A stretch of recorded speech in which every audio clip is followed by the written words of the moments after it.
কানপুরের উইকেট নিয়ে চলছে পরিকল্পনা। কালো মাটির পিচে পেসাররা বাউন্স দিতে পারবে না, এটা জানিয়ে দিয়েছে পিচ কিউরেটর। টাইগারদের একাদশে আছে বড় পরিবর্তন। একাদশে ফিরছে তাইজুল ইসলাম, জাকের আলী।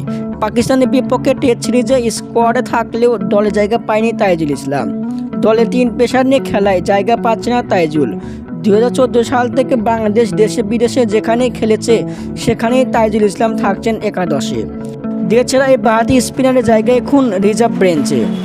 ভারতের বিপক্ষে প্রথম টেস্টে সুযোগ না পেলেও দ্বিতীয় টেস্টে সুযোগ পাচ্ছে তাইজুল ইসলাম। এদিকে চোখের সমস্যা ও আঙ্গুলের ইনজুরিতে ভুগছেন সাকিব আল হাসান। দ্বিতীয় টেস্টে খেলা নিয়ে রয়েছে তার অনিশ্চয়তা। সাকিবের পরিবর্তে বিকল্প ব্যাটার হিসাবে রাখছে জাকের আলীকে। দর্শক, এখন 3 স্পিনার ও 2 পেসার কারা?